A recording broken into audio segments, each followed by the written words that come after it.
Hi, this is Kogito, and welcome to another Through the Ages video.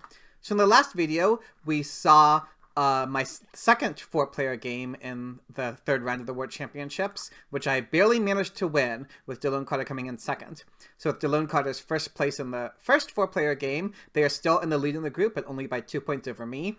Piata and Pepikos, as we can see, already finished their 2-player game before the first 3-player game got finished. Delone Carter and me were definitely the Slavs in this group.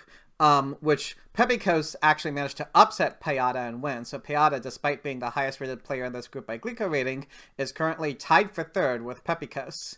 Whereas Delone Carter and me are more in the lead. So while Delone Carter and I are, seemingly, certainly, as I said, in the lead in terms of who can win the group, there's still a number of games to play. Piata and Pepikos certainly have more than enough time to catch up. And in today's video, we will see their first opportunity to catch up, because it is a 3-player game between me, Piata, and Pepikos. So without further ado, let's take a look. In this game, I'm playing second. We can take a quick look at the leaders and wonders. So in Age 3, we have 2 theater leaders, Fleming and Marlena. No Hollywood, but there is an internet, and along with the internet, we also have Pierre and Einstein, good leaders for that, notably. Along with Einstein, we have Bill Gates and Marie Curie kind of as science leaders. However, we have neither spaceflight nor Manhattan Project, so not that much science synergy in this deck. There's also Churchill and no Gandhi, though, notably, as well as Red Cross, that pairs nicely with the Ocean Liner Service. No Maria, though. There's the Railroad, but no James Watt. So the most powerful synergy in this deck in H2 seems to be Suez Canal plus James Cook. In addition, we have 3 culture leaders that can sort of lean into the maybe Fleming and Marlena, although again, no Hollywood, so that might be not as good. There is also Newton and Nobel to lead into potential science leaders, but again, not that much science synergy. So overall, not that much synergy in this deck. Maybe instead of sort of long-term plans involving synergy, it might be better to aim at just individually powerful cards, again with the possible exception of Cook plus Suez.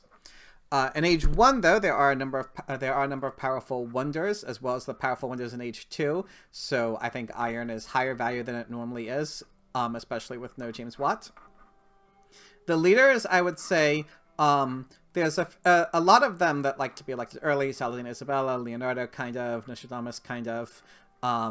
So overall, a more transitional AJ leader who you only have for a few turns might be better than average.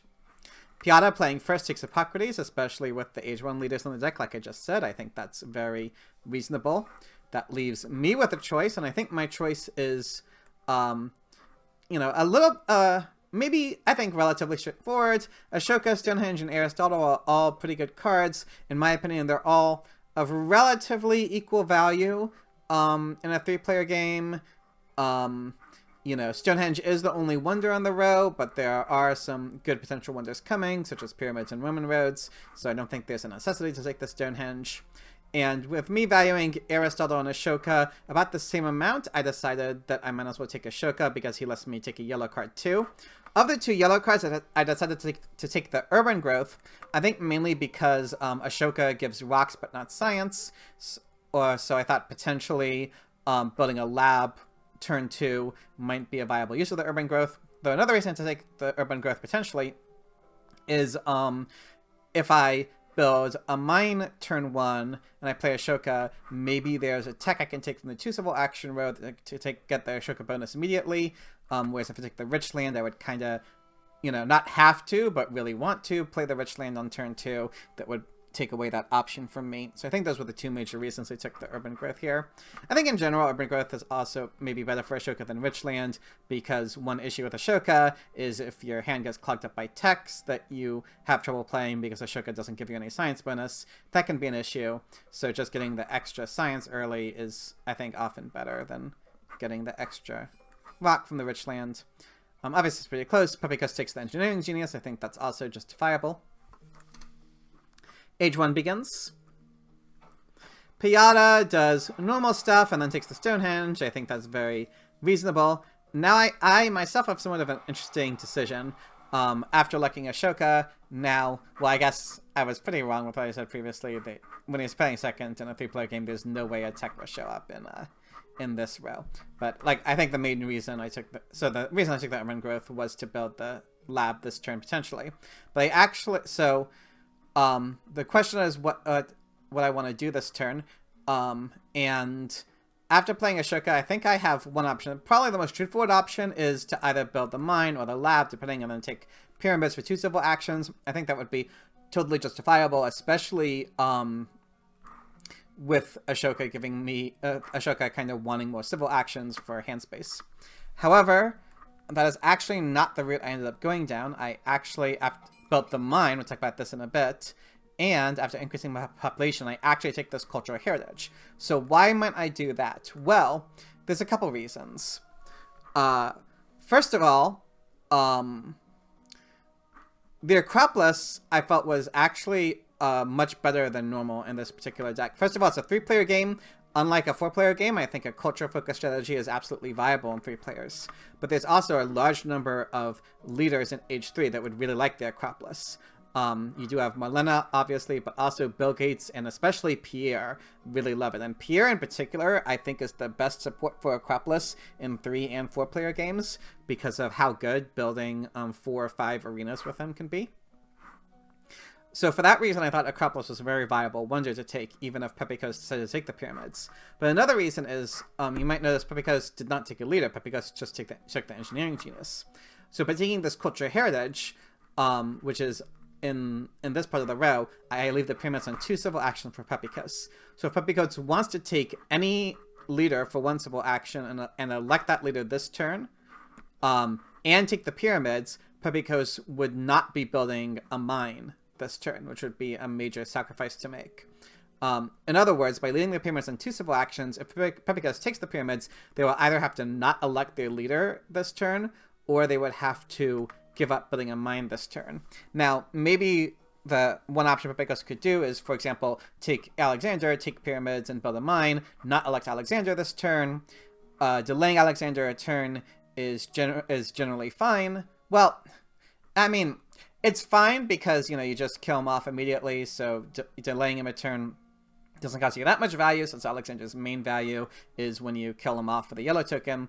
However, one of the major strengths of Aristotle is precisely if you kill him off turn 3, then you can increase your population on turn 3 without going into consumption.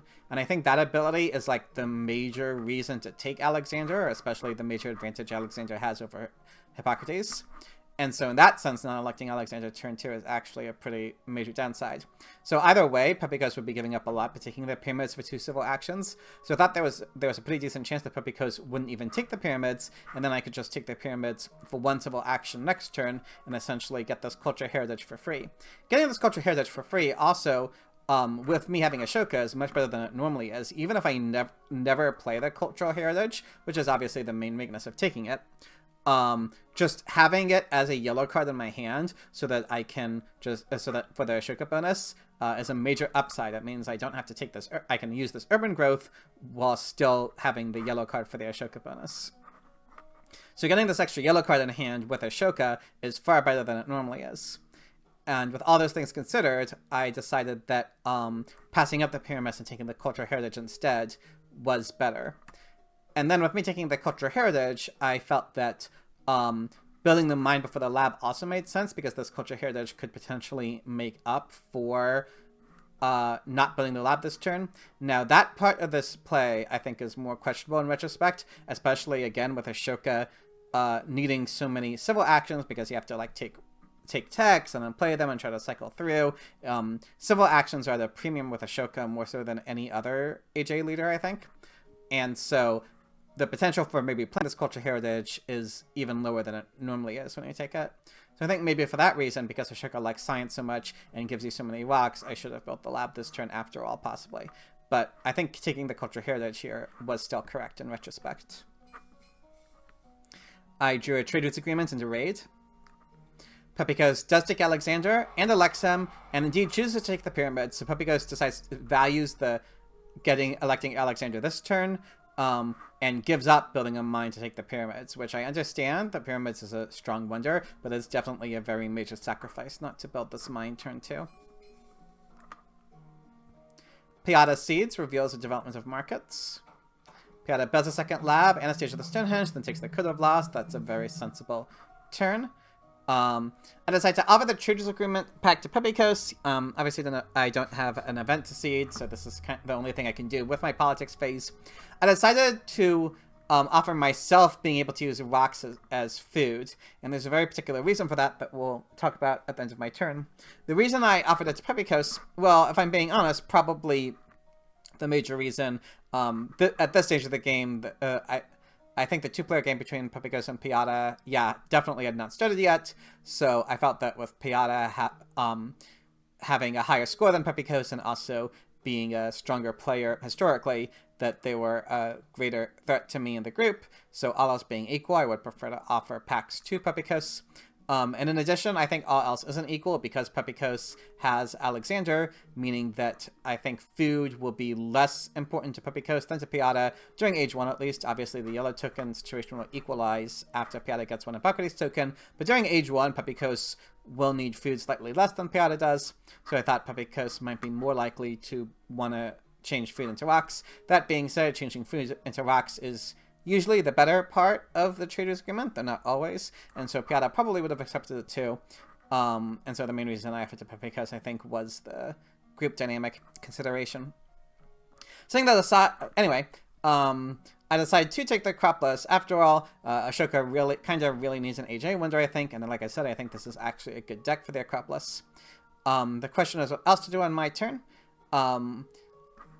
Aside from taking a Cropless, this was somewhat of a difficult turn for me, because there's sort of several things that I want to do. First, I want to get out of Corruption, and then I want to get at least part of the Ashoka bonus going. It is impossible to get out of Corruption while getting the full Ashoka bonus, and getting out of, taking the Acropolis, obviously, because the only way to get the full Ashoka bonus would be to take Leonardo, and one of these techs, and then, well, I could build a second warrior. That's certainly one possibility, that I think would be justifiable. Take Leonardo, one of these techs, and build a warrior. That being said, none of these techs are the most exciting ones in the world. I mean, you know, maybe cartography would be fine, but, like, especially if I'm delaying the lab to take cartography, you know, with Leonardo, I could hope to have enough extra science to be able to justify the cartography. So I think that, again, that is justifiable. But it didn't feel great to me. Another weakness, obviously, of building the second warrior is I wouldn't have the free population in case of development of religion or warfare. Obviously, if one of those is revealed and I just built the warrior instead of doing something else to get out of corruption, I would feel pretty silly. So in order to potentially prepare for those developments and get out of corruption, I decided to go ahead and finish their Acropolis. I think building a lab this turn would also be justifiable. I think the main reason I did that was, again, because of those two developments I mentioned. But another reason is the Traders Agreement. If I, as is, we'll see, I'm not going to increase my population with my last civil action. So as is, I'll have 4 food next turn. Meaning that with the Traders Agreement letting me use rocks as food, that leaves me the potential to increase my population 2 times next turn. And that is an option I wanted to leave open for myself in case there wasn't a lot on the card row that I wanted to take. Maybe I'd only want to take 1 card to get the full Ashoka bonus and increase my population 2 times. Giving myself the option to spend my civil actions efficiently in that way felt important. In addition, because of this urban growth, I can use my rock as food when increasing my population while still building a lab next turn for 2 rocks. So with those considerations being in place, that's why I offered to use rocks for food. Also, another reason is because of the last card I'll take, which is Leonardo. Now, like I said, I kind of struggled with this turn because in order to start getting the Ashoka bonus going with a card from the 1 civil action row, I have to take Leonardo. Taking this early Leonardo, though, is kind of risky, obviously, because I don't know yet if I'll have access to alchemies. That, however, is another reason why I decided to use rocks as food, because I figured even if both of my opponents take alchemies, I will still be able to have access to a printing press for Leonardo. And I think this is actually quite a good printing press game. We have both we have all 3 printing press leaders in Age 2. And, you know, Fleming and Einstein are pretty good printing press leaders in Age 3 as well, if you upgrade to multimedia. So for those reasons, I felt that taking Leonardo for 1 civil action for the Ashoka bonus was justifiable, because I'll be able to get Leonardo going regardless. My opponent's definitely not going to take both alchemies and printing press And so for that reason, too, in order to leave myself open to printing presses, I thought that being able to use rocks as food could be quite useful because it might let me get out an extra population to be able to put into a printing press, for example. So that's why I ended up going with this turn. Kind of an unintuitive turn, but I think it makes a lot of sense even in retrospect. I drew an immigration and a plunder. Paprika's Seeds reveals the development of science. Paprika's takes the breakthrough. Unfortunately, I wasn't able to take the breakthrough because I wanted to get the Ashoka bonus going instead, so I did pass up that strong card for one civil action. Paprika's decides to build the pyramids and then take cartography. Paprika's, of course, had the option to, instead of taking cartography, build that third mine, which I think was probably significantly better than what Paprika's ended up doing, which was building a second warrior. It should also be noted here that Paprika's could have built the mine last turn instead of electing Alexander. The reason to elect Alexander last turn, the only reason is if he wanted to kill him off this turn for the yellow token, but Paprika's decided not to actually do that anyway. And so that being the case, Paprika's would have been much better served by building the third mine the last turn and then electing Alexander this turn. Payada Seeds reveals the development of planning. The options are politics, trade routes, and agriculture. Payada takes trade routes, which is probably the best one of those in a vacuum. Payada plays Code of Laws, finishes Stonehenge, and takes the warfare. The Stonehenge can definitely support both Code of Laws and warfare, so I think that's a reasonable turn. So for my turn, I didn't seed because, you know, Payada has the Stonehenge, so it, the immigration would be a really risky seed at the current point in time. Instead, I go with my previously mentioned plan where I build the lab and then increase my population 2 times. Now, of course, it turned out that because I also took development of trade routes with the development of planning, so I didn't actually need the pack to increase my population twice next turn. But of course, I didn't know that would be the case. Regardless, though, I still want to do it, and I decide that I'll still use my pack to do it because it still felt that I would have enough rocks to justify that, and that using the pact also means I can potentially increase my population next turn, and that's an option I wanted to leave open. Anyway, that leaves me with 1 civil action left. I want to get the full Ashoka bonus this turn, and so it's pretty much a choice between one of these 2 techs. And I think both can be justified, but I ended up deciding on the Masonry. Now, of course, it's a little inconvenient to take the Masonry after I already finished my AJ Wonder, but I still felt that, especially with me having Leonardo, this felt like a very useful tech. Leonardo means that I will get at least either Alchemy or Printing Press, which this will help a lot, and this would help upgrade either one of those. Whereas the Theology, it wasn't clear if there will be Development of Religion in this deck, and if there isn't, then the Theology is a substantially worse card than the Bread and Circuses, especially with Pierre being in the game. So I decided to pass up the Theology, and I do think the Masonry is the right choice here. I discard the less powerful Aggression and draw a bonus card and a Scientific Breakthrough. Pumbigos does kill off Alexander this turn and elects Barbarossa instead of Saladin, notably, but I think the reason, as we will see, is because Barbarossa allows Pumbigos, after increasing the population, to get out of corruption by using Barbarossa's ability 2 times while still taking the monarchy that they clearly wanted. So I think that is an understandable decision, even though I think Saladin would probably be preferred because Pepikos might struggle to get value from Barbarossa in future turns. Payada Seeds reveals the development of religion. Payada does not have that open population for that, unfortunately. Instead, Payada chooses to elect Saladin now that they've gotten all 3 Hippocrates tokens, so that's nice timing for them. Payada also takes a copy of Knights, as well as a Breakthrough, and then gets out of corruption by increasing the population twice, and then decides to build a warrior to compete in strength a little bit, especially with the fighting band. I see the Scientific Breakthrough mainly just to have 1 event in the next deck. I think you usually want to have at least 1 card in every event deck so that you have a little bit of knowledge of what might be coming, and to give your opponents a little bit of less knowledge, and they might be worried about what card you seeded. The Scientific Breakthrough, depending on when it's revealed, might also help me out a lot with Leonardo, although it might be a little while before I get my science production going. I revealed development of civil life, which I decided to use to increase my population. I could have used it, of course, to play the masonry for one less science, but I thought that maybe food would be harder to come by than science for me currently. I think that was the main reason, and also because I think this was something I wanted to do anyway, whereas I didn't necessarily need to play the masonry this turn. Anyway, I decided to take the swordsman instead of the knights. The reason being that I don't have any tactics yet. Pepikos currently has 4 units and warriors. Piata, the only tactic they've revealed, is a fighting band. Now they have taken knights, so maybe that suggests Piata has a knight's tactic, but they didn't necessarily want to count on it.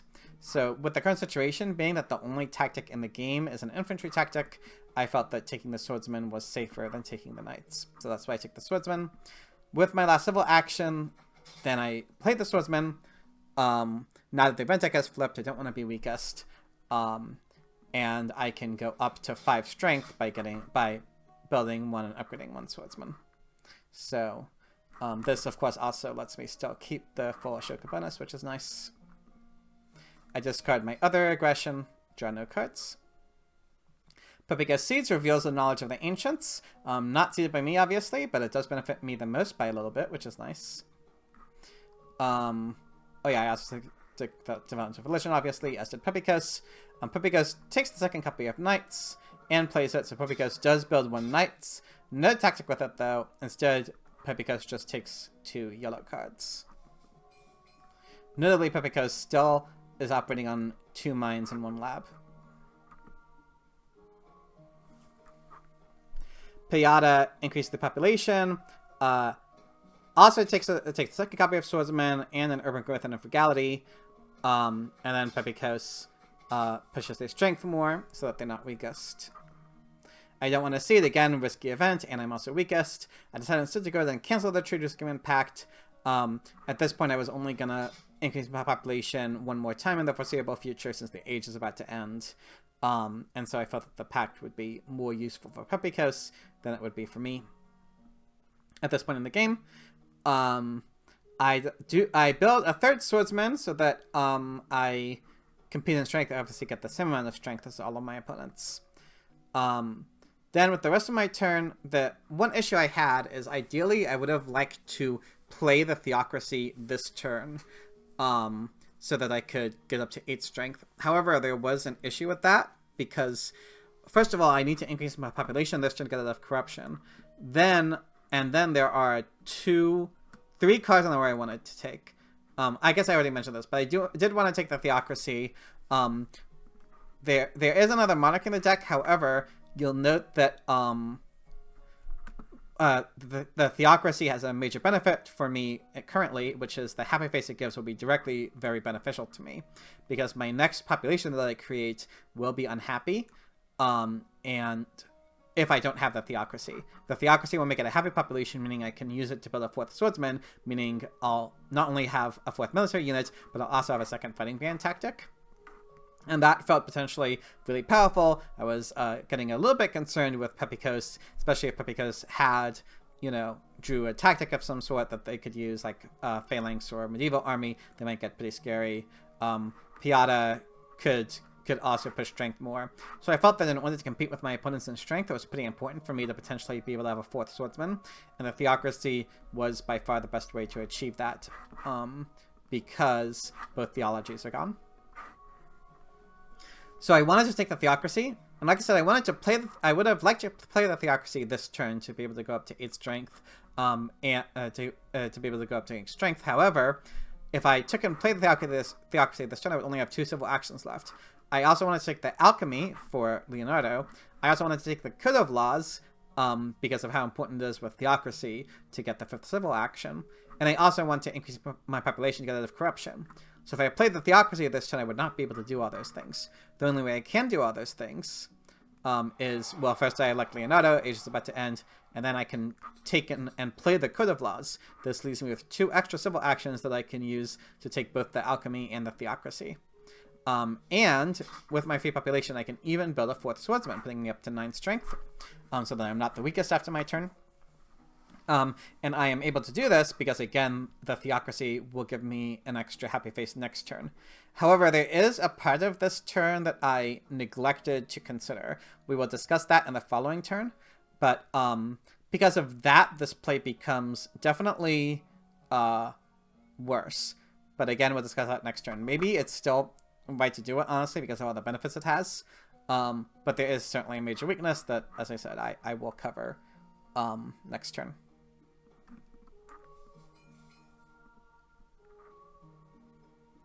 Papika's plays reserves for food in order to get a second knight, and takes the Great Wall, and a rich land. So Papika's is certainly looking to push strength. Still no tactic, though, notably, and their economy is looking pretty bad. Piata takes an irrigation to be able to have an upgrade to do, as well as an iron. Both copies of iron were extremely late, notably. And Piata finally takes another yellow card. Piata has 6 civil actions, so Piata is able to be relatively inefficient, civil action inefficient for that reason. They also build a 4th swordsman to become strongest. H2 begins. And this turn, I was faced with an issue. So the issue is, next turn, over the following 2 turns, there are 2 things I want to do. First, I want to get Theocracy. I need to get Theocracy in order to not be an uprising. I mean, I could like disband a unit or something, but I really didn't want to do that. So I need to play Theocracy this turn, essentially. However, next turn, I really want to play Alchemy and upgrade Alchemies so that I can get the extra science from Leonardo. The problem, as you might notice, is that playing Theocracy and Alchemy together costs 7 science, and next turn I will only have 6 science. Now, I did see a scientific breakthrough, so if the scientific breakthrough is revealed before my next turn, then I could play both of these. However, I'm obviously not guaranteed for that to happen. I don't know if Pepikos or Piata were seeded, and even if they do, and even if they do, and even if I seed the immigration, which at this point may very well be a viable seed for me because of my Theocracy. There was another reason I wanted to take the Theocracy that I forgot to mention, because it obviously appears well with immigration. However, even if I seed next turn, and both my opponents seed, which I can't guarantee, there's still a chance scientific breakthrough will be revealed. And I felt leaving myself the possibility that I won't play Alchemies next turn felt really bad. Like, I kind of needed to play Theocracy this turn. And so with both of those considerations in mind, I ended up deciding that the best play is actually to do a revolution. Now, doing a revolution when you have a cropless is definitely not something you normally want to do, because one of the major benefits of a cropless, obviously, is it saves you science on a government, but only if you play it peacefully. Furthermore, this revolution means that I can't get out of corruption. Now, that being said, I would have struggled to get out of corruption anyway, if I couldn't get out of corruption by playing the Theocracy, because of the extra rock I get from Leonardo, as you can see. Building 1 stage of the Silk Road would only give me 1 extra blue token here, and the future stages except the last one, which I wouldn't have the civil actions for, I wouldn't have the civil actions for. I'd be 1 civil action short of finishing Silk Road. So I wouldn't be out of corruption. I wouldn't be able to get out of corruption even if I played the Theocracy peacefully, unless I did a really bad play, like disbanding the unit. I also wouldn't want to finish the Silk Road without Masonry regardless. In addition, so, whether I do a revolution or play Theocracy peacefully, I would still be in corruption. Furthermore, I felt that I kind of didn't have any other better things to do with my civil actions, apart from potentially, again, working a Silk Road, but again, I would kind of prefer waiting to work on Silk Road until I develop Masonry. And furthermore, none of the cards available for cheap that I particularly wanted. I mean, giving up the iron might hurt a little bit, but Leonardo especially makes it a lot easier to go into coal. The Silk Road bonus should also help me in getting coal upgrades going. And besides iron, none of these cards I really wanted. And taking coal for 3 civil actions, maybe fine because it's such an early copy of coal, but it's still not too exciting. Rifleman also, I have swordsman already. So for all those reasons, I felt that the extra 4 civil actions I would get from playing Theocracy Peacefully wouldn't actually be that useful. I'd probably just, you know, build a siege of the Silk Road and, like, maybe take coal or something that I wouldn't even be able to play for a few turns. Whereas the 2 extra science I get from Theocracy, you know, guaranteeing that I can upgrade alchemies next turn, felt much more significant than the extra 4 civil actions this turn. So that's why, even though it looks like a very strange and unintuitive play, and I think it is an unintuitive play, I ended up deciding that this Theocracy Revolution was the only way to accomplish the major thing I wanted to accomplish, versus, again, Theocracy this turn, Alchemy next turn. I drew a bonus card. Paprika's Seeds reveals a cutter arm, so I'm immediately rewarded, you know, for the way I played the last 2 turns, even though... So, you know, again, I think I didn't fully think through my plans for multiple subsequent turns last turn, so it is... So maybe I should have played the last turn differently so that I would be able to, for example, play Theocracy Peacefully, but then again, looking at that turn in retrospect, I did really want to do all of the actions I took that turn, so it's hard for me to see a way that the previous turn could have gone better, that I could have played better. So maybe this was still right after all. Anyway, Paprika's to get out of Uprising has to disband a unit of warriors, unfortunately. They just decide to build 2 Sieges of Great Wall and take an urban growth. Getting hit by Call to Arms maybe didn't matter too much, because maybe Paprika's didn't really want any of these cards anyway. Now that a turn has passed in Age 2, we can take a quick look at the overall situation. So currently, thanks to my Theocracy mainly, I am a little bit ahead in both culture and culture production. Everyone's economies so far are pretty poor overall, because no one has been able to upgrade any buildings yet. I think it's just all the upgrade buildings ended up being quite late, except for maybe 1 alchemy or something. So no one has managed any upgrades yet. However, it should be noted that Pepikos, throughout the entirety of Age 1, never built a 3rd mine or a 2nd lab. Instead, Pepikos invested all of the population into military. However, unfortunately, Pepikos clearly did not draw any tactics, meaning that despite putting so much resources into the military and upending their economy, Pepikos is actually the weakest player right now, and they only have Age 2 cards in their hands, so Pepikos clearly just never drew any Age 1 tactics. So while it is definitely unlucky for Pepikos to never have drawn an Age 1 tactic, I also think that Pepikos set themselves up for this potential situation by not working in the economy at all, and not having... and being on such a poor economy, while also being weakest due to having no tactics, is obviously the worst of both worlds. So Pepikos definitely seems to be in the worst situation right now. As for me versus Piata, it definitely seems relatively even. We both actually have the same tactic and the same amount of units in our military. I'm slightly ahead in strength, mainly because of my copy of Theocracy. But Pepikos has some advantages over me, particularly Pepikos has 1 additional civil action, being the main one. But yeah, I would say overall it's quite close between me and Piata, and neither one of us is really ahead by any substantial portion, I would say, whereas Pepikos is clearly in the worst position right now. Piata's Seeds does reveal scientific breakthrough after all, so I could have done the peaceful Theocracy, but again, that would have been really risky. Anyway, Piata upgrades 1 mine, notably takes a coal despite upgrading the iron mine this turn. Maybe Pepikos did have the science to play coal this turn instead. So, sorry, Piata. Usernames both start with P. Piata could have played the coal this turn instead of the iron. Piata, I think... Piata did not have the rocks to upgrade the coal this turn. Piata was 1 rock short. But waiting to upgrade the coal next turn might have still been better. I'm not sure. It is interesting that Piata chose to upgrade irons while also taking coal, but presumably Piata did that purely to deny coal from both me and Pepikos. It is true that both Pepikos and I need that copy of coal. Well, not need, but would really, really like it. And probably Piata just didn't felt that whatever else they did with the civil action would be worse than denying the coal to their opponents.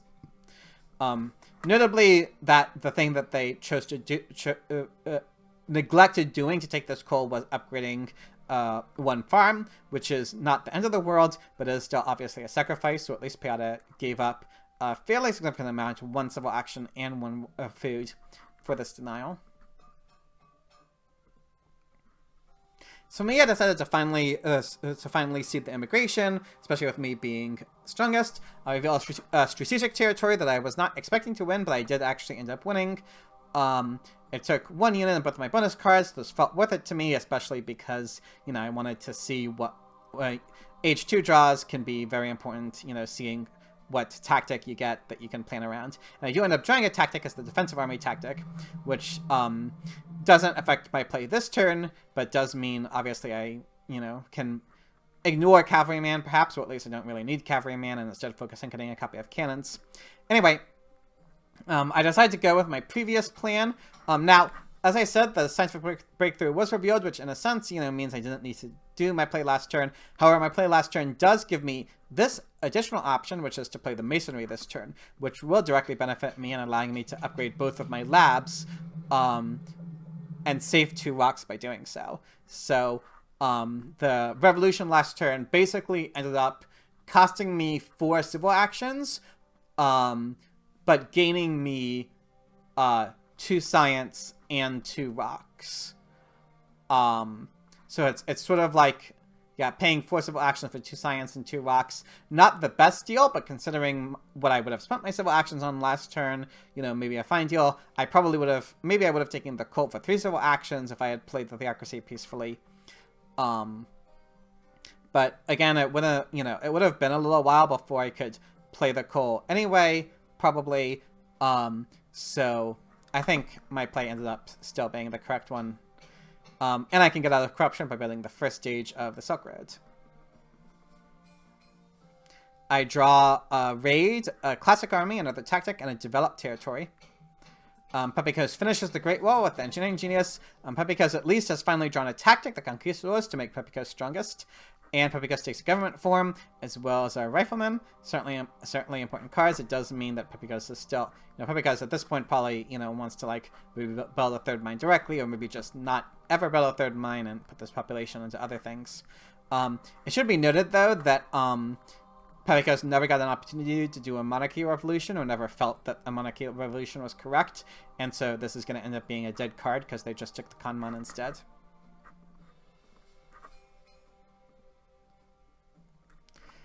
Piata takes navigation, plays it, finishes upgrading both mines, and then takes an urban growth.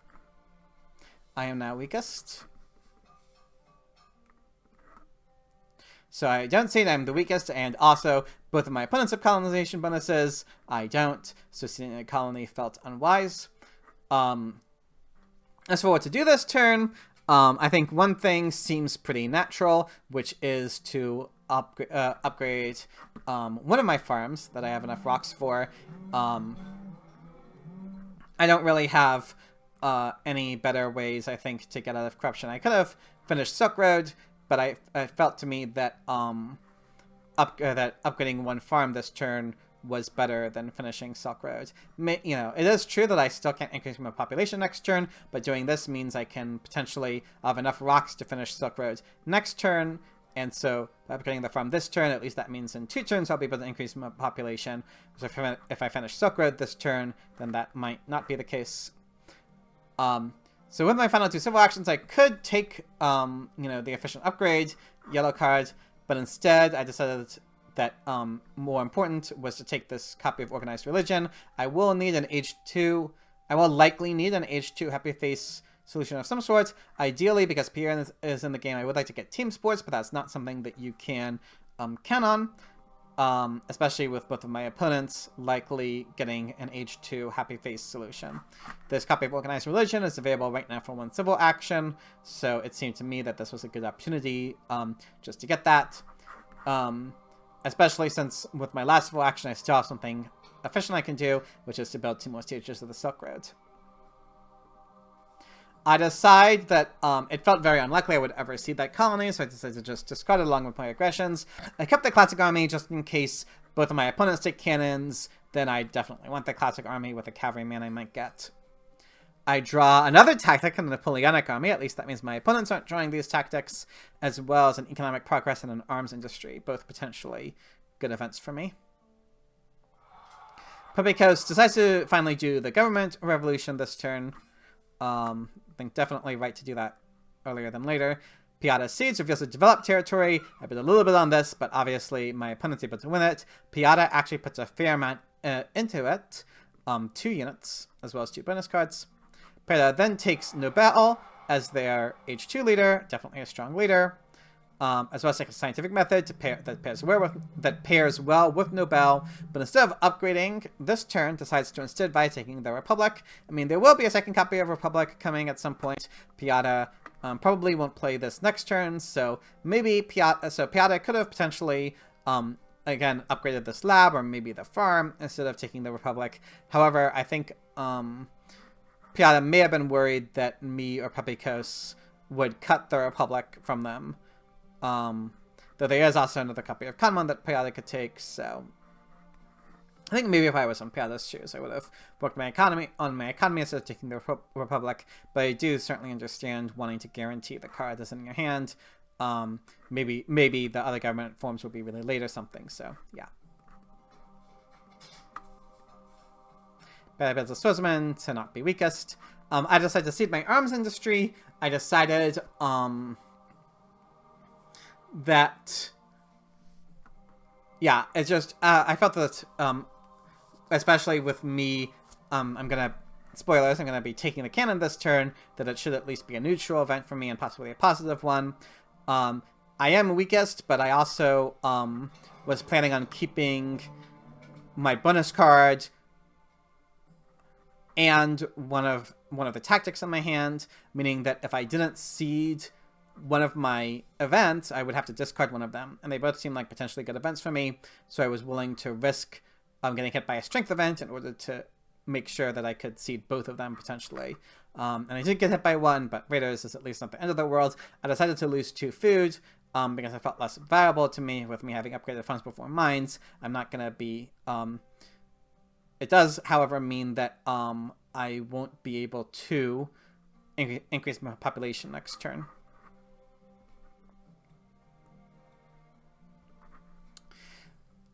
I decided to take the cannon for 3 civil actions. I could have taken the cavalryman instead and aimed for a classic army, but I just think defensive army is better. You know, less strength, but requires 1 less unit. So I prefer taking the cannon. It's also, you know, both of my opponents, well, yeah, both of my opponents have knights with them, so cavalryman felt more likely that it might get to me for 1 civil action later if I wanted it, whereas both of my opponents will almost certainly take cannons if they can. It does cost me somewhat of an amount because it means that I won't be able to take another yellow card to potentially use with Silk Road. This rich land in particular would have been really nice to have. However, again, I just thought that the cannon tactics are better than the classic army, so I wanted the cannon instead. Especially with me being pretty short on rocks currently. Being able to afford 2 cavalryman while upgrading my economy might be somewhat of a challenge. Building just 1 cannon to get 1 defensive army tactic going seemed much more plausible.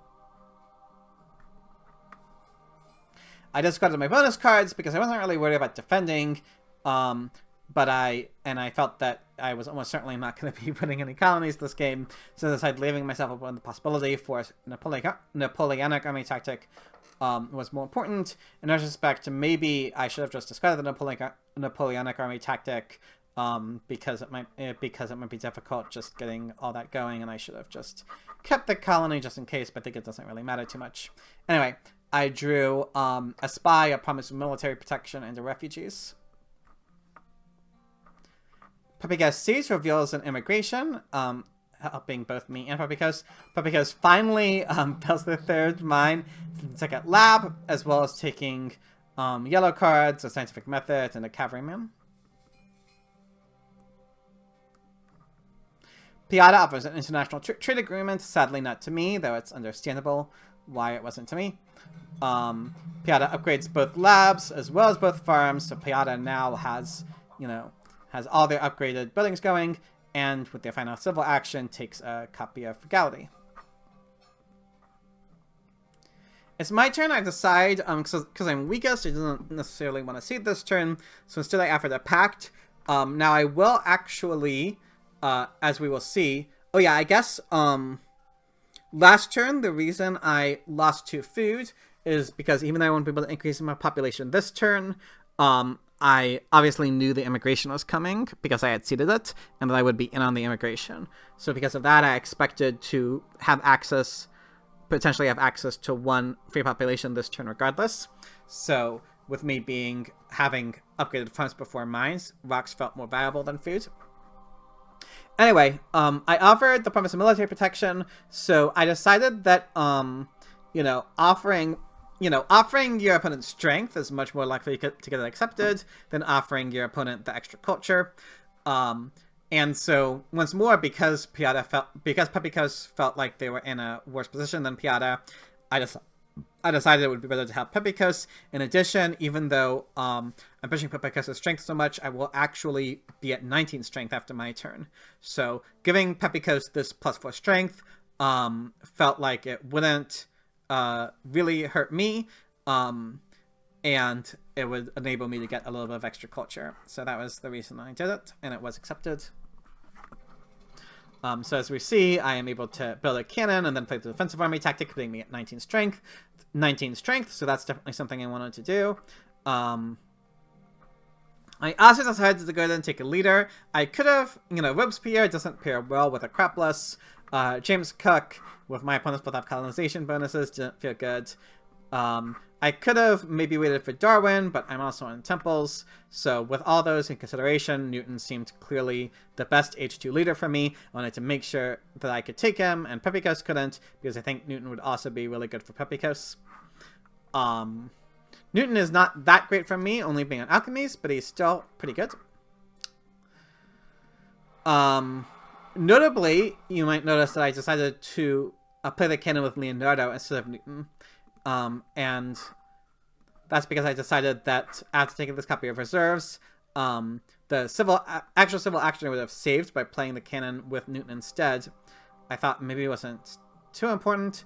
However, maybe in retrospect, I was wrong about that. Well, I didn't want to upgrade the farm. I could have upgraded the farm this turn with the efficient upgrade, but I think I didn't want to do that because I wanted to use this efficient upgrade to upgrade my mines instead. Upgrading the farm would not make the difference in having a free population next turn or not. So because I wanted to save the efficient upgrade for cool upgrades, I thought that I didn't want to do that. And so if I'm not upgrading the farm, maybe I could take the Opera or the Rifleman, but they both felt pretty speculative. So I decided that getting the extra rock. Oh yeah, I also needed the extra. Sorry, I needed the extra rock from Leonardo in order to build the cannon in the first place. So yeah, that's what I did. I didn't need to go through that entire spiel. Anyway, and I played Newton this turn because, especially with Pepicos having 7 civil actions and Piata playing Republic this turn, they might take a lot of quests in the row, and it's definitely possible that the age will end before my next turn. I draw terrorism that I will not be playing. And it turns out I'm immediately kind of rewarded indirectly by offering that promise of military protection to Pepicos, because Pepicos decides to try out an aggression against Piata.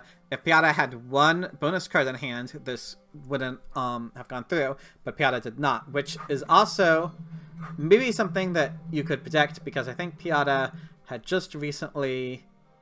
Okay, well, Piata only spent Age 1 colonization cards on the colony they won. So there's definitely a very strong possibility that Piata could have had just 1 Age 2 bonus card. So it is certainly lucky for Pepicos that this went through. And it's lucky for me as well, because again, I still think that Piata is in a better position than Pepicos and is my major competition in finishing first in this game.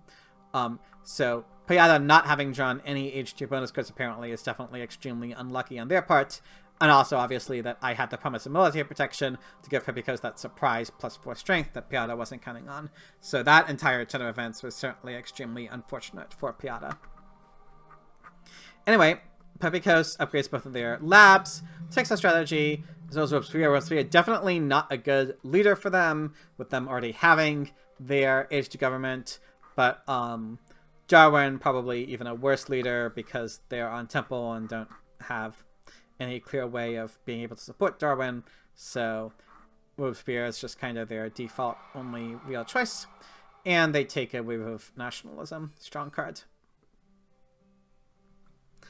Piata takes a second copy of cannons and then plays it, builds a cannon, getting up to 15 strength, now is at least protected from Pepikos, and takes a breakthrough. I could have maybe launch the spy against Piata.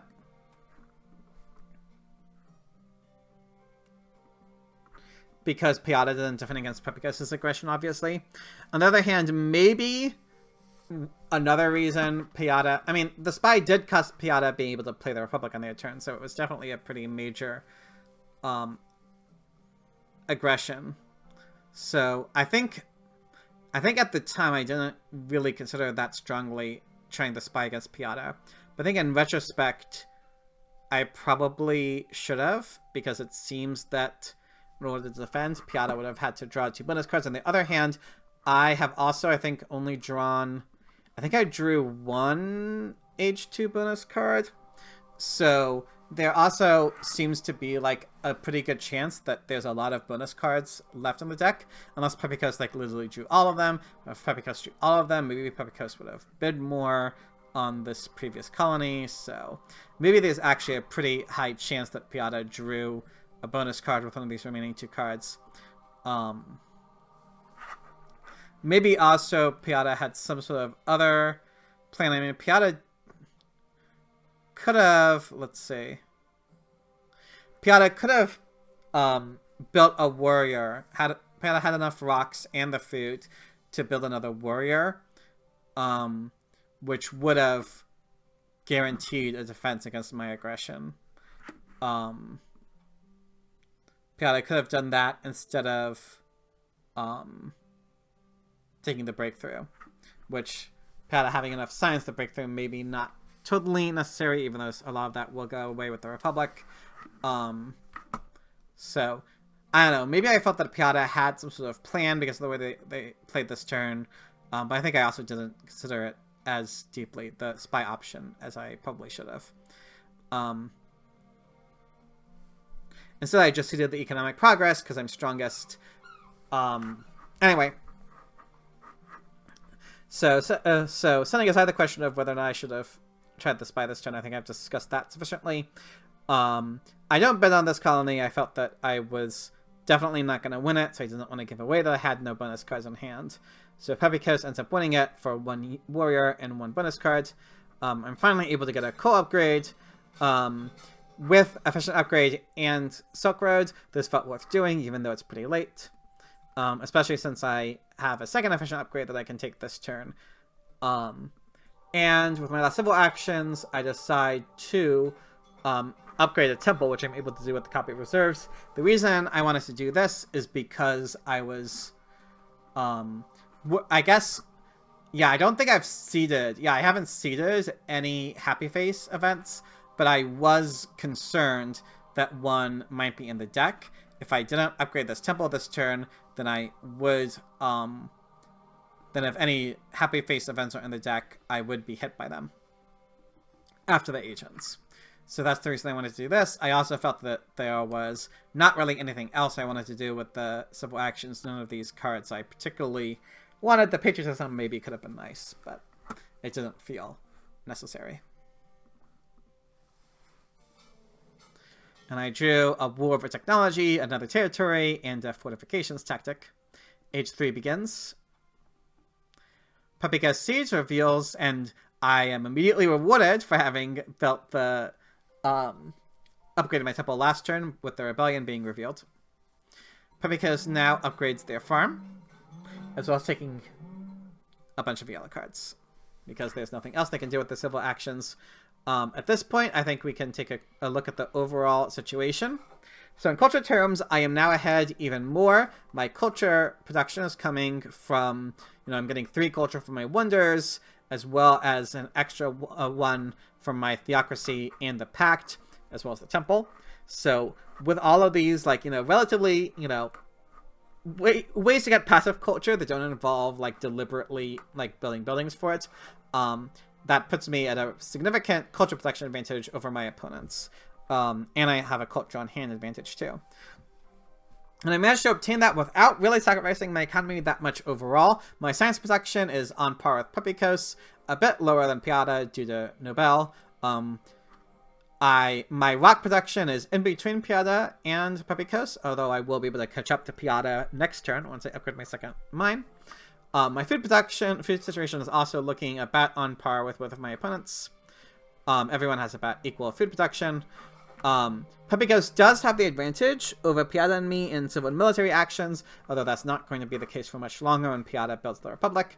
I'm definitely after the Republic, I'm gonna be in the worst position when it comes to civil actions, but at least I have Newton to offset that to some extent. I'm also currently the strongest of my opponents, although the strength overall is pretty close between everyone.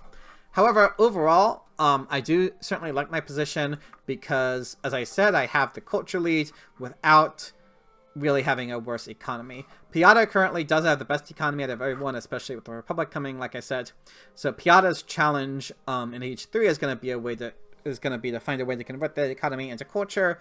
It might be a little difficult because Piata chose Republic as their Age 2 government. With Republic, it's going to be pretty difficult for Piata to try to get a war going. Meaning Piata is probably going to have to try to catch up peacefully. That's certainly one of the major weaknesses of Republic as a government form. It's very hard to get a war going with it, so if you have a Republic, you're pretty much signaling, I'm trying to win peacefully, and with Piata being, not hugely, not insurmountably behind, certainly, but currently 23 culture behind, and each turn that passes is gonna put Piata even more culture behind for the time being. It's gonna be difficult for Piata to, it's going to be, Piata has an uphill climb. I am in the advantage in culture, and Piata has to find a way to catch up. So with that being the case, and with me, so that's Piata's current goal. Pepikos has managed to stabilize the economy to some extent, although they're still really weak in rock production. However, I think Piata, having waited so long to get the economy going, is going to continue to have impacts throughout this game. At the very least, though, like I said, Piata at least has stuff going now, and Piata also has a lot of civil actions with which they can take yellow cards to potentially supplement their rock production weakness. So Pepikos definitely isn't in a terrible situation or anything like that, and Pepikos is certainly the player most in position to start threatening wars. So I think Pepikos' weakness obviously is in the weak economy still, so Pepikos' challenge will be to find a way to build up their military and get wars going against both opponents. Whereas for me, with me having the culture advantage, my major goal will be to just be able to maintain this cultural advantage without being vulnerable to military threats from my opponents. My major weakness is in my civil actions. Even with Newton, it definitely isn't great. However, I do at least have the Acropolis that will enable me to get an Age 3 government form somewhat easier, and that'll kind of be the main thing I'll look to do, other than just getting military. With all my passive culture production, I shouldn't have to deliberately get much culture in order to be in a position to compete for first. Piata sees, despite being weakest, reveals an autonomous territory. I bid a little bit for it, but it's not enough. Pepikos ends up winning it. Piata plays the Republic, adopts my defensive army. At least that'll cost Piata Age 3 draws, as well as takes an urban growth and a multimedia, so we can see Piata's immediate plan to get some peaceful culture going is building multimedias. Early multimedias are certainly quite strong, if you can, do them while remaining safe. Anyway, I decide, with Pepikos having gotten so weak after winning that colony, it felt like the spy was likely to go through against Pepikos, and indeed it did. So Pepikos spied Piata, I spied Pepikos, so it's kind of like I spied Piata. A little funny. Anyway, Upgrade my second mine. I have 4 rocks left, which I can upgrade my second farm. At this point, since I went to H3, I probably will not upgrade my third mine. It's just likely not, you know, it's gonna maybe make me like 2 or 4 rocks by the end of the game. Didn't necessarily feel worth the civil action spent for it, and maybe I would rather just eventually destroy this mine to put the population somewhere else. I do end up taking a Frugality, just as a useful yellow card, as well as the Cavalryman. This play though, I think obviously, you know, the rest of my turn makes sense, but I think I disagree with doing this. It is, of course, nice to have the Cavalryman, for some potential H3 tactics. However, the military buildup also is an extremely powerful, one of the most powerful H3 yellow cards. I think the reason I didn't take the military buildup maybe is that I felt that with both of my opponents having colonization bonuses and me not having bonus cards, that the chance that I might win a colony seemed quite low, and without me winning a colony, it might be difficult for me to be in a position where I can play the military buildup for full value. Of course, the Cavalryman can also, you know, be very helpful when it comes to H3 tactics. So I think it's pretty close. You know, the Frugality is also a useful card. So I think it's pretty close between taking these 2 cards and taking the military buildup. But yeah, I think the military buildup, I mean, it's just such a strong card. So anyway, I just got the terrorism that I definitely don't want to cede in my fortifications. I draw a bonus card in the peace treaty. Pepicus is able to do a communism revolution with Robespierre. That's definitely very strong. They're also able to build a second knight, as well as take an oil. So it looks like they're planning on some oil upgrades to get their rock production going, as well as the military buildup that I didn't take. And then they build a temple to get out of corruption.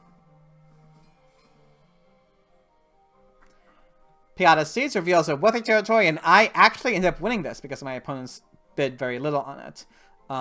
I win it. I end up spending 2 Swissmen on it. I spent a fair, yeah. I spent 2 Swissmen on it, which is still, you know, positive rocks for me ultimately.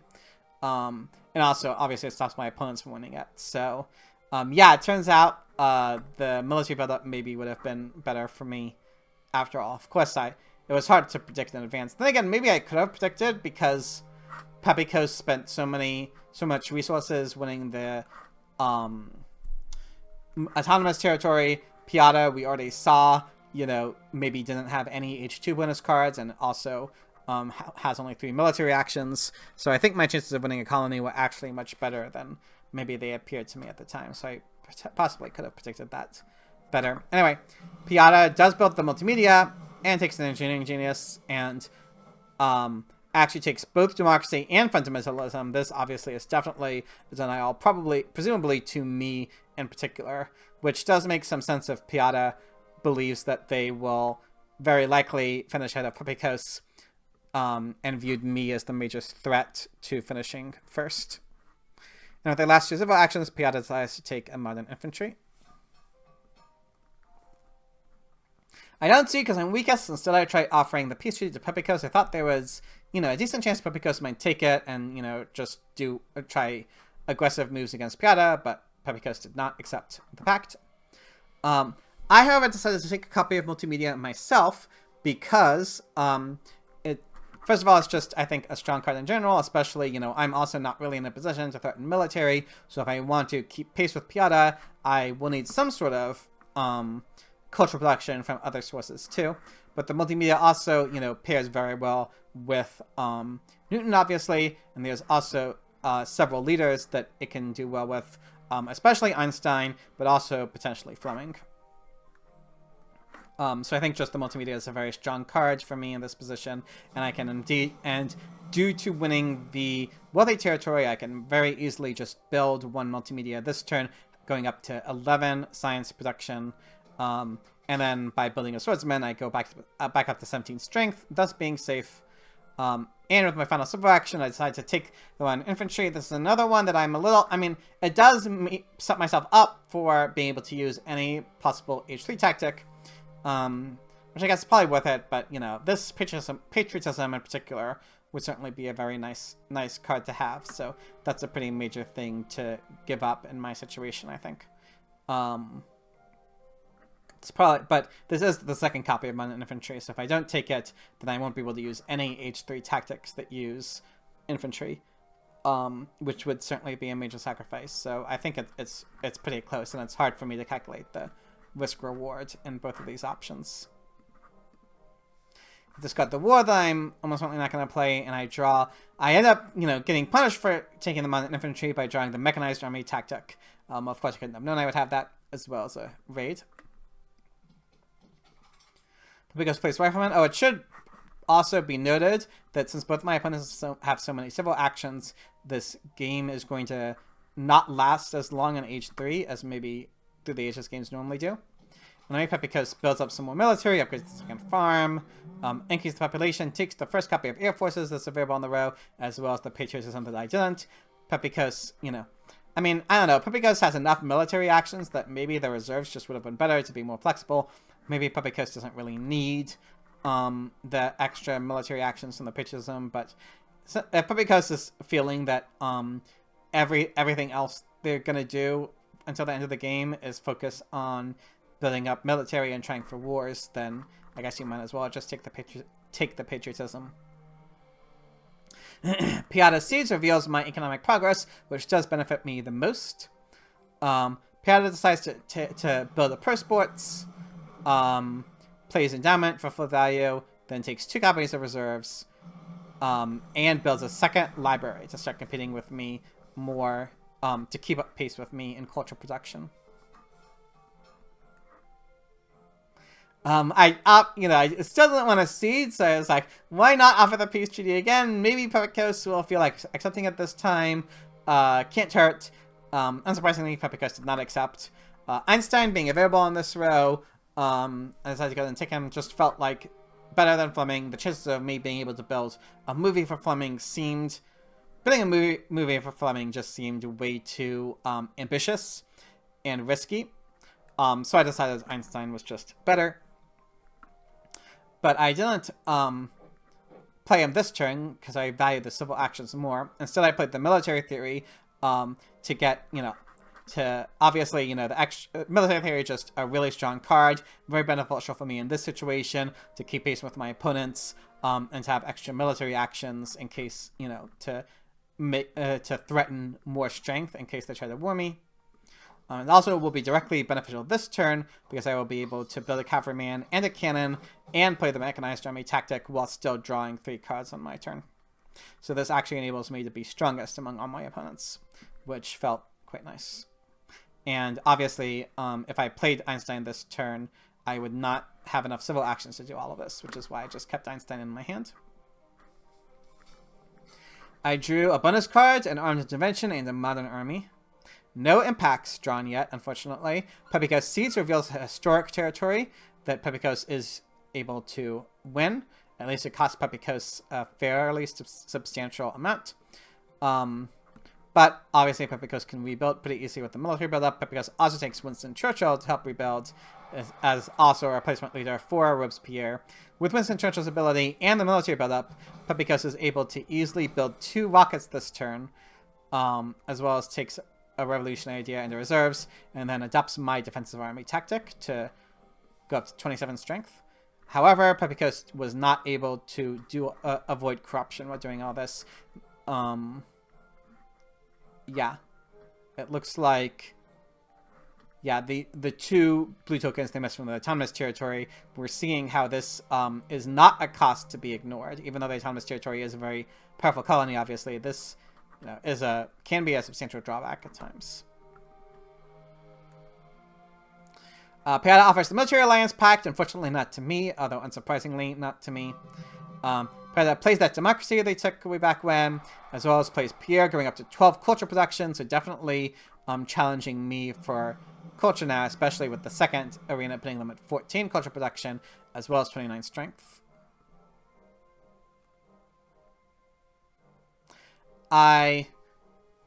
Which card was that again? Oh, that was the vast territory, yeah. I guess I felt that the refugees seemed too risky, but I thought that with the game ending soon, it seemed that the vast territory probably wouldn't make too much of a difference, even if my opponents won it. because they wouldn't have a lot of time to use those extra yellow tokens. I end up revealing the Politics of Strength, which definitely convenient timing for that, with me being strongest and Piata being weakest. The second copy of Democracy is on the row. I definitely wanted to take it to finally fix my civil action situation, but I decided to first build a temple to make it cost 1 science less. Once the age ends, and I increase my population more, I will just increasing my population this time, I would definitely, need those happy faces. So that seemed like something I was going to want to do no matter what. Then I can play Democracy. Now, you'll note that I played this without Einstein, and there's a particular reason for that. And that has to do with the wonder situation. Specifically, right now, if we look at my culture situation relative to Piata, I am ahead of Piata by, after my turn, a little less than 20 culture, which is not that much, obviously. And what I was worried about was this copy of Internet. With Piata having 2 multimedias and 2 pro sports, as well as these labs, with Pierre, this Internet is actually a really, really strong wonder for them, and they can also finish it pretty easily thanks to the engineering. And so I was really worried about Piata taking the Internet. Now, one option would be to take it myself. However, that would be a pretty substantial cost to me. I mean, I could certainly do it. I'm not out of corruption this turn, so I could just take the Internet, and then maybe, one of these techs or increase my population or something. However, the Internet was actually not a very good winner for me. Even with Einstein, I only have these 2 labs, so this would be 2. This would be plus 6, so that would be 8. And then Einstein would put it up to 11, which is obviously not, pretty low. And especially if the age ends this turn, I really would not be able to boost it up at all more. So even though I really wanted to not let Piata have Internet because it's so strong for them, it is unfortunately a bad wonder for me. I would much prefer having pretty much any of these others, but especially fast food chains or Red Cross, potentially. Empire State Building would be... Yeah, it would also be pretty tricky. I was mainly aiming for, I think, fast food chains and Red Cross and potentially United Nations. But anyway, the point is, I didn't want Piata to have the Internet, but I didn't want to take it myself. Another weakness of taking the Internet is it means I wouldn't be able to take this copy of Patriotism, which I really wanted because Pepicos was definitely starting to look pretty threatening. So basically, I wanted to make sure Piata didn't get Internet without me having to take it myself. And here's actually a way to do that, which is to take the Patriotism, the tanks, the mechanized agriculture, and then after, electing Einstein, because the age will end before my next turn, take computers. But taking all of these cards, on Pepicos' turn, the Internet will be in a discard slot.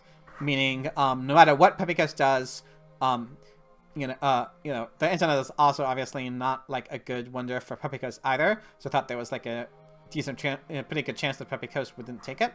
But now Pepicos doesn't have to take it because it will be discarded after Pepicos' turn no matter what. So by doing it this way, I will ensure that Piata can't get the Internet without me having to take it. So that was the major thing I wanted to accomplish this turn.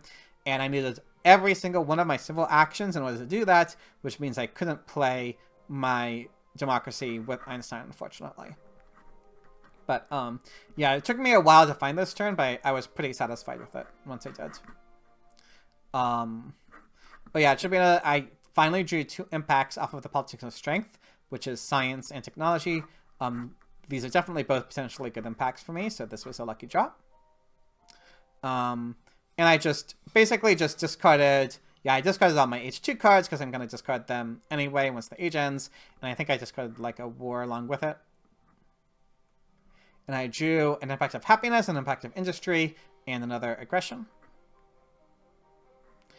Pepicos Seeds reveals an arms industry. Oh yeah, I forgot to mention, another reason I was willing to do this play is because I obviously knew the arms industry was coming because it was my event, meaning that even if the age ends on Pepicos' turn, I would have enough rocks to finish the United Nations. Thanks to the arms industry. Anyway, Pepikos plays the strategy, plays the river idea, plays in air forces, builds in air forces, increases the population, plays the reserves for more, and actually takes the internet specifically because you will note by taking this card, Pepikos does not end the age. So clearly Pepikos is planning on warring next turn, and they wanted one more turn to build their forces before launching that war. Unfortunately, it looks like I will probably be the player without air forces, since both copies of air forces were revealed immediately after my turn ended, which was unfortunate. But I've gotten lucky in other areas of this game, obviously. Piata sees, reveals a crime wave. Piata and I are hit by it. Piata prepares for a potential Pepikos war a little bit, as well as takes a fast food chain. This is the best window available to them with internet gone, and takes the reserves as well as that copy of air forces. Age 4 begins. I think the impact of science is a little bit of a risky seed, but I figured with me having computers, I would almost certainly be able to win the impact of science. And the card revealed is actually that vast territory, which is definitely an extremely fortunate event reveal for me. Pepikos is not willing to bid on it. Piata is only willing to bid 5, so I am able to win the vast territory pretty comfortably. And as you will note, the 4 food from the vast territory gives me exactly enough food to finish the red cross this turn. There was, I guess, a 1/2 chance that the vast territory would be revealed. So, you know, not super duper lucky, but definitely fortunate on my end. I don't know if I can't remember now, the game was too long ago, if I specifically had the red cross in mind as a reason for me to see the vast territory. But I might have. Obviously one advantage of seeding food events, meaning the vast territory or the prosperity, with red cross in the game is that you know it's in the deck and your opponents don't. So you can potentially set yourself up to finish the red cross much easier with the event being revealed. Obviously the risk is if one of your opponents gets it again and then gets the red cross, but as we can see, neither of my opponents was ever really in a position to contest for red cross. So yeah, anyway, I definitely wanted to do it. The red cross, as you can see, gives me 37 total culture, which is a lot of culture, especially for a wonder that costs precisely 0 rocks to complete. That being said, I think the other thing I do this turn is more questionable. Specifically, I decide to upgrade the computers. I think the reason I did this, well, first of all, it gets me out of corruption. Second of all, it felt like this was something that I was almost certainly going to want to do anyway, so, you know, sort of why not do it now? However, that does run me into something of an issue, which is after this turn I'll have 19 rocks. With a patriotism, I'll have 24, which is exactly 1 rock short of building 2 mechanized armies. And that's definitely an issue. Pepikos, we can see, will have, with Churchill and the patriotism, we'll have 14 rocks. That'll be enough to build, more than enough to build another rifleman and another air force to give Pepikos 3, 8, plus 12, 68 strength. And with me only being able to build 1 more army, that will be 3, 6, 9, 19. That will only put me at 46. So I would be more than 20 strength short of Pepikos, which if I could build 2 armies, potentially, I would be able to have 3, 6, 9, 19 plus 38. I would be able to put myself up at 65, which would still be losing the war, but it would be a much smaller war, and maybe that would incentivize Pepikos to war Piata and not me. So I think in retrospect, upgrading this lab was a mistake. Maybe seeing the impact of science was a mistake in the first place because of this potential of war by Pepikos. And instead of seeing the impact of science, I should have seen the impact of happiness this turn instead as a more, you know, well, you know, I'm not going to win it, and maybe it will benefit Piata more than me. Well, I guess the impact of industry. Yeah, the impact of industry is maybe what I should have seeded. And then this turn, instead of upgrading the computers, I could have destroyed a mine and built a military unit instead. I guess another weakness of that is that it would make it difficult because now I'll have 19 rocks, which is exactly enough, which is gives me 3 rocks to spare of taking the United Nations. If I built a unit this turn without using patriotism, I guess I would be able to use patriotism though. No, I couldn't use patriotism because then it would be in corruption. Maybe it would be okay to be in corruption. I'd have to really go into detail on this line to see, but basically I'm thinking that instead of upgrading those computers, I should have done some line involving building another cannon so that I could threaten more strength next turn and incentivize Pepikos not to war me. So I do think that was a mistake. Yeah. That being said, you know, maybe another reason is that, you know, we'll see, I'm going to be at over 120 culture on my next turn. So I'm going to be 50 culture ahead of Piata. So maybe a reason I felt more comfortable doing this is because I thought that, you know, Pepikos, maybe from Pepikos' perspective, they can't catch up to me regardless. So they'd be better served warring Piata to try to finish second ahead of Piata. On the other hand, I think maybe a more accurate argument to make is because after the Red Cross, I'm so far ahead in culture, I should just play it much safer and make sure I'm relatively safe from a war. Yeah. So I think that was a mistake in retrospect. But I am not punished for it because Pepikos does indeed war Piata. Pepikos, after playing patriotism, destroying 2 mines, does what I said previously, going up to 66 strength, and then just takes some cards. Is not able to take any of these other cards, so just floats 3 civil actions, sadly. But the war does mean that Piata is not able to finish their wonder, instead they have to focus on defending themselves. Piata is at least able, with the air forces, and a positional army tactic they had in hand, and a 3rd arena to go up to 62 strength, so there'll be a very small war at least. It does mean, though, again, that they won't be able to finish the wonder. The wonder, it looks like, let's see, would have been, so two of those units would have been mines instead, so 1, 2, 3, 4, 5, 6, 7, 8, 9, 10, 11, 12, 13, 14, 15, 16, 17, 18. If I'm counting correctly, the fast food chains would have been worth 18 culture. This war is going to cost Piata an additional 9 culture. So it looks like this war by Pepikos ends up costing Piata 27 culture or something to that effect, if I calculated correctly. I guess having to play the air forces... Oh no, Piata wasn't able to... Oh yeah, having to play the air forces also meant that Piata couldn't get the Nobel Prize. So it's probably ended up costing Piata, again, if my calculations are right, about 30 culture. So I suited the impact of industry. The reason being I'm going to finish the United Nations this turn that I can use with the impact of technology.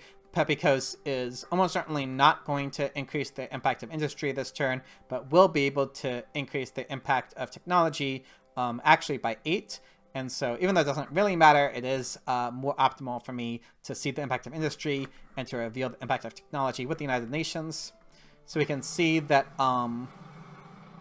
after playing 2 techs to get the Nobel Prize, and obviously the Einstein Science bonus, I can finish the United Nations for 16 culture.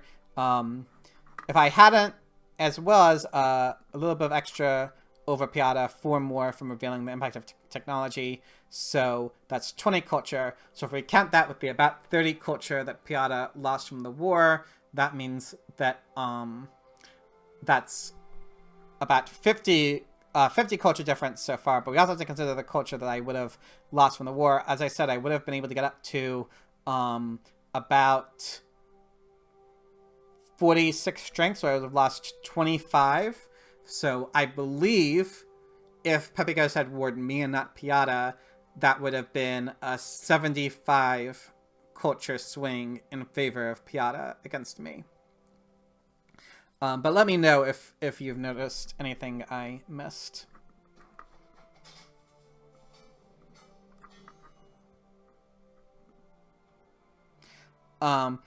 Pepikos does at least do the Arms Intervention against me to cost me 7 culture.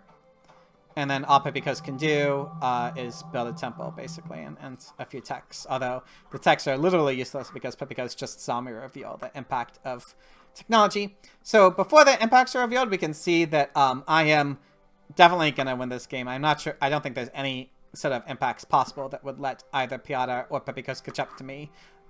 Especially since, you know, I seeded, I think, 2 of them. So the only real question of this game now is whether Piata or Pepikos will finish in second. The first impact is the impact of agriculture. This is a relatively neutral impact. Second one is my impact of industry. Because Piata and Pepikos both had to put a lot into the wars, this is a good impact for me. So you could say that that's a few extra culture that the war cost Piata. 4 more culture. Next is, so that's about 80 culture, an 80 culture swing that the war was. Next is impact of colonies. This looks like it was seeded by Pepikos. Pepikos is now only 3 culture behind Piata. But next is my impact, the impact of science, and this one Piata is able to win instead of Pepikos, so that puts Piata 10 culture ahead of Pepikos. With the final impact being an impact of harmony, this one is even for Piata and Pepikos, which means that Piata ends up finishing second by 10 points, and I end up winning the game by 101 points. The impacts ended up being positive for me, which means that, again, if my calculations are correct, I believe that Pepikos' war was not actually king-making in the end. It would have been much closer if Pepikos had warred me, obviously, but I'm pretty, because if I worked everything out correctly, it was an 80 culture swing. I think I still would have barely won against Piata if the war had been against me. But definitely would have been a lot closer, and that's why I think that my second to last turn was played incorrectly, and I should have played that more safe by setting myself up to potentially get 3 armies. Regardless, though, aside from that error, I am overall pleased with how I played this game. There are definitely some turns that were tricky, especially that turn where I did the Theocracy Revolution. I think even in retrospect, that was the correct play to make. I think the main reason I won this game, as I said, is because I managed to get a lot of passive culture production going from my wonders and from my Theocracy that meant that Piata had to catch up in culture peacefully because Piata didn't have the government form to let them really threaten a war against me. And Piata just, you know, while Pepikos' war against them in the end made the result as lopsided as this ended up being, I think I was still in a position to win the game because of that passive culture production and me being able to compete economically with that culture production. Obviously, the vast territory timing was also quite fortunate for me in letting me complete the Red Cross, which I think the Red Cross really, you know, obviously, you know, I mean, I won by 100, but also if I hadn't built the Red Cross, then maybe Pepikos would have warred me instead. Maybe the reason Pepikos warred Piata was because I built the Red Cross, which made Pepikos feel that they could not possibly overtake me in culture. So their only hope in finishing second was to overtake Piata in culture. So the vast territory timing is certainly fortunate for me, but also obviously I was the one who seeded it. So in that sense, I created for myself the possibility of that happening. I don't have that much else to say about the way I played this game, I think. I think, again, aside from a few tricky turns, as was pointed out, there wasn't anything too special I did in this game. It was just mostly solid, you know, just I think I had the most well-balanced civilization going into age 3 because I was the only player with significant culture production, and I was able to maintain that to the end. Piata, as mentioned, I think, obviously, you know, Piata is a great player, played a very solid game overall, just wasn't quite able to convert their economy into culture quick enough to overtake me. I think the fact that everyone had so many civil actions also was negative for Piata in this game because it gave Piata less time to convert the economy into culture. Certainly when age 3 goes by quickly, it favors the player who is already ahead in culture. Again, obviously, Pepikos' war, ended any possibility that Piata would win this game. But I do still think I would have won this game even if Pepikos had warred me. As for Pepikos, I think just delaying the economy so long is what doomed Pepikos in this game. I think when you sacrifice so much in the economy, you really need to gain that back in military. And Pepikos not drawing any H1 tactics made it impossible for Pepikos to get a military, to get advantage from the military that would offset their economic sacrifice. And so I think to do play like this, to take a line like this, where you sacrifice economy so much, I think you basically need to have a tactic in your hand so that you can be ensured that your military push, well, not ensured because you can't ensure it, but at least to have much higher odds that your military push will give you real advantages. And so I think that's why Pepikos ended up being third, despite the fact that every single pack, there was no packs between me and Piata. Every single pack in the game was offered to Pepikos, which is kind of funny. Without that being said, though, again, despite my mistake in the second to last turn, I am overall fairly pleased with how I played this game, and we can now take a look at the standings. So we can see that while this game was going on, yet another game finished among my opponents, the 3-player game between Piata, Delone Carter, and Pepikos.